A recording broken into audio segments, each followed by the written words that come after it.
안녕하세요. 오늘은 우리의 식문화 중 하나인 보신탕 문화에 대하여 말씀드리겠습니다.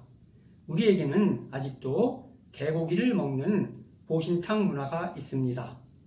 이 보신탕 문화에 대하여 수많은 사람의 찬반 논란이 있었고 아직도 그러한 찬반 논란은 결론을 맺지 못하고 진행 중에 있습니다.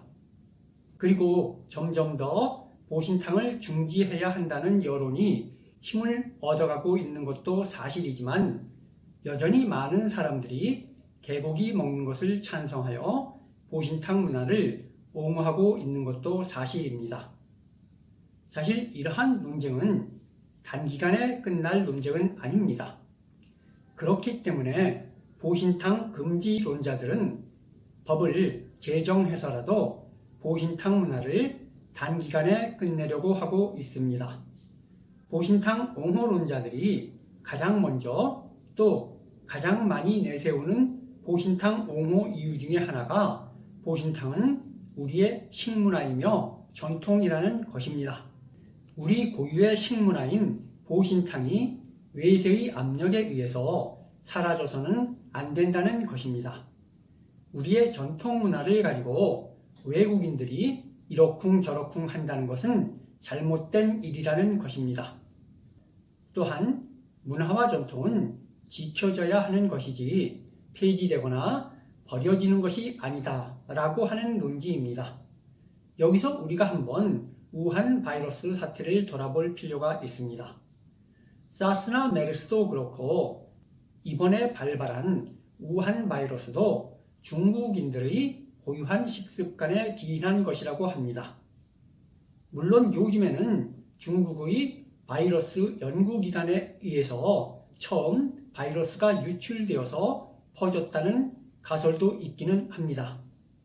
아무튼 중국인들은 고유한 식문화 전통에 의해서 야생조류를 포함한 야생동물을 먹는 것을 좋아하고 마치 그러한 것을 먹는 것이 자신들의 건강을 지키는 것은 물론이고 자신들의 미각을 만족시키는 행위이며 나아가서 일종의 부를 과시하는 방편으로도 나타나고 있는 것입니다. 하지만 이러한 중국인들의 식문화로 인해서 전 세계적으로 얼마나 많은 피해를 끼치고 있습니까? 야생동물을 즐겨 먹는 것이 중국인들의 고유 식문화이며 전통이기 때문에 전 세계인들은 그들 중국인들의 이러한 전통을 존중해주고 지켜주며 이해해 주어야 합니까? 우리만 해도 당장 중국인들의 식문화를 비난하고 욕을 하고 있지 않습니까? 개고기 문제도 마찬가지입니다. 우리의 개고기 식용 문화를 얼마든지 비난할 권리가 외국인들에게도 있습니다. 현재 전 세계는 너무나 글로벌화가 진행되어 있기 때문에 단순히 우리의 문제가 더 이상 우리만의 문제가 아니게 되었습니다. 전 세계는 거의 실시간으로 뉴스가 전파되고 서로 간의 문화가 교류되고 있습니다. 과거라면 적어도 5, 60년 전이라면 보신탕 문제가 우리만의 문제라고 치부할 수도 있었겠지만 이제는 더 이상 그러한 시대는 지나갔습니다. 현대에 들어서 제대로 된 나라 중에 아직도 보신탕 문화를 유지하고 있는 나라는 중국, 베트남, 그리고 한국 이렇게 세 나라가 전부라고 할 수 있습니다. 보신탕 문화가 있었던 대만마저도 2017년 개고기 금지법을 제정해서 개고기를 먹으면 수백만 원의 벌금형에 처해지던지 1에서 5년의 징역형에 처해진다고 합니다. 이렇게 후진적인 식문화를 가진 중국, 베트남과 더불어 한국의 식문화도 후진성과 야만성에서 벗어나지 못하고 있는 것입니다. 보신탕 문화가 우리의 전통이고 고유 문화라 할지라도 이제는 과감히 버려야 할 때가 되었습니다. 사실 만시지탄 늦은 감이 없지 않습니다. 문화와 전통은 고정되고 불변하는 것이 아닙니다. 세상에 변하지 않는 문화 전통은 없습니다. 어떠한 문화나 전통도 시대와 장소 또는 대상에 따라서 끊임없이 변화해 왔습니다. 전통은 변화하지 않는 것이 아니고 끊임없이 변화하고 또 변화되어져야 하는 것입니다. 우리가 40, 50년 전 또는 20, 30년 전에 가지고 있었던 문화와 전통, 가치 중에 변하지 않고 그대로 남아있는 것이 얼마나 있습니까? 우리 사회의 모든 것이 시대와 장소에 따라 변했습니다. 우리들이 가족 관계는 물론이고 친구 관계 또는 사회생활 등 모든 것이 변했고 이러한 변화에는 정치, 경제적인 것뿐만 아니라 식습관과 식문화도 포함되어 있습니다. 20, 30년 전에 여러분들이 먹었던 것과 지금 먹는 것들에는 많은 차이가 있습니다. 그 전에 없었던 새로운 음식들이 수없이 많이 등장했고 이름은 같더라도 그 안에 들어가는 내용물들이 다양해지고 변화해서 과거의 음식과는 판이하게 다른 맛을 내는 음식들이 많습니다. 어떤 음식들은 없어지기도 하고 새로 생기기도 하며 또는 맛이나 내용물에 있어서 변화하기도 합니다. 보신탕이 문화나 전통이라고 해서 변하지 않고 우리가 꼭 지켜야 하는 것은 아니라고 하는 것입니다. 보신탕 옹호론자들이 또 많이 하는 소리 중 하나가 왜 소, 돼지, 닭은 먹으면서 개는 안 된다고 하는 것이냐, 소, 돼지는 불쌍하지 않냐라는 것입니다. 당연히 불쌍합니다.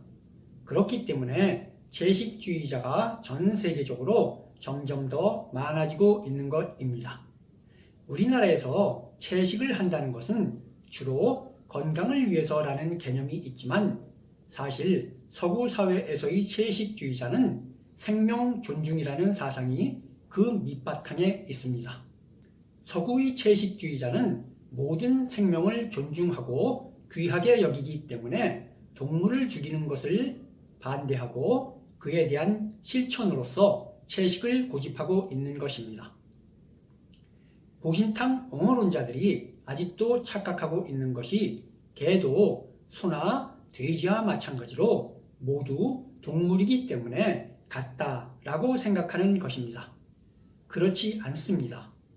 개는 이미 현대사회에서 다른 동물들과는 다른 특별한 지위를 차지하고 있습니다. 우리 인간도 동물이기 때문에 돼지나 소, 닭과 같다라고 생각하지는 않지 않습니까? 인간은 동물 중에서도 특별한 위치를 차지하고 있습니다.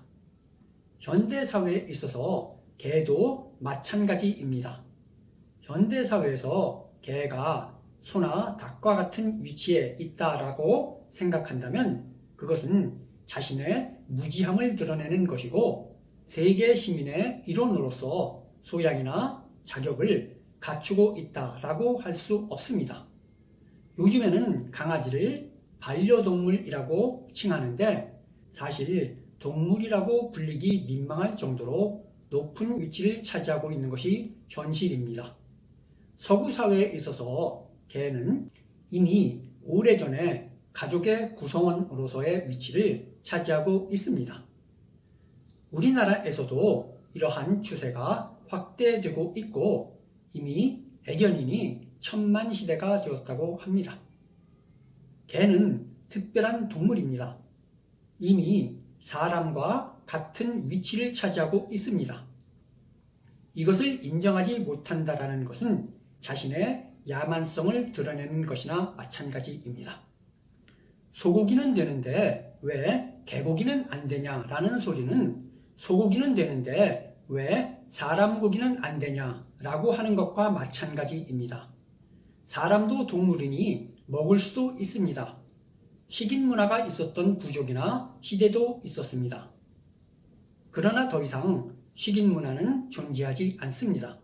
소고기 식용이 합당하니 개고기 식용도 합당하다라고 한다면 사람 고기 식용도 합당해야 합니다. 하지만 현실은 그렇지 않습니다.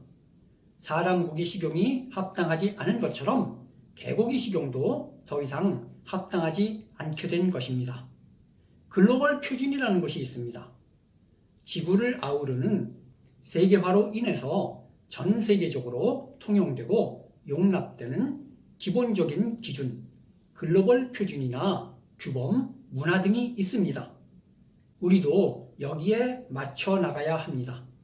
더 이상 우리 것만이 옳다, 우리 문화니 네가 상관할 바가 아니다 라는 태도는 없어지고 지양되어야 합니다. 내가 개고기를 먹던 말던 네가 무슨 상관이냐, 내 자유다 라는 사람들도 있습니다. 그러나 개고기는 더 이상 당신 자신만의 식습관이 아니게 된 시대가 된 것을 알아야 합니다.